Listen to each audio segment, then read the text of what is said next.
একবার ভাবুন তো, আপনার স্বামীর মৃত্যুর পর যদি আপনার স্বামীর বাড়ি থেকে আপনাকে তাড়িয়ে দেয় আর বাবার বাড়িতেও যাওয়ার মতো জায়গা না থাকে, তখন আপনি কি করবেন? এই মহিলার অবস্থাও অনেকটা ওই রকমই হয়েছে।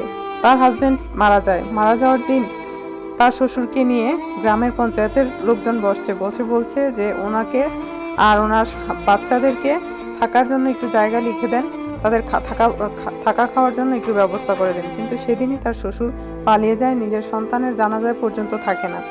এখন আজকে 19-20 দিন যাবত এই মহিলা তার একটা মেয়ে একটা ছেলেকে নিয়ে তার স্বামীর কবরের পাশে বাঁশঝাড়ের নিচে মানবেতর জীবনযাপন করতেছে। তার স্বামী যখন বেঁচে ছিল তখন তার ব্রেন টিউমার ছিল। এই মহিলা তার তার শ্বশুর শাশুড়িকে অনেক বলছে যে ওনারে চিকিৎসা করান, একটু জায়গা বিক্রি করে ওনারে চিকিৎসা করান, কিন্তু কোনোভাবেই চিকিৎসা করায় না। ওনারা মনে করে যে ব্রেন টিউমার হয়েছে, ও তো মারাই যাবে, ওর জন্য কেন অযথা টাকা খরচ করবে।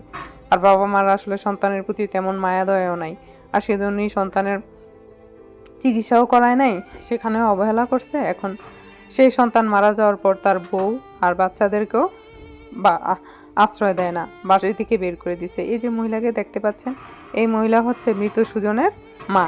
তার কথাবার্তা শুনলে তার মনে হয় যে তার সন্তানের প্রতি বিন্দু পরিমাণ মায়া নাই। আর সেখানে তো তার ছেলের বউ আর নায়নাতকুর, তাদের প্রতি তো আরও আগেই মায়া দয়া নাই। বলে যে আমি এই বাড়িতে জায়গা দেওয়ার কে, আমি নিজেই তো অন্যের আশ্রয় থাকি।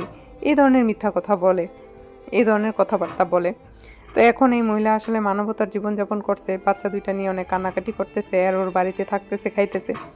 তো আর কতদিন, 19-20 দিন হয়েছে। ওনারা জিজ্ঞাসা করা হয়েছিল যে আপনার কি বাবার বাড়ি নাই? বলে যে আমার তো বাবা নাই, তো ভাই আছে, ভাই ভাবি তাদের সংসারে গিয়ে উঠলে তারা আর আমার কতদিন দেখবো। এখানে আমার যদি একটু জায়গা লিখে দিত বা একটু থাকার মতো থাকা খাওয়ার ব্যবস্থা করে দিত, তাহলে আমি থাকতে পারতাম। কিন্তু সেটা কেউই করতেছে না, তাই সে রাতের অন্ধকারে এভাবে মানবতার জীবনযাপন করছে।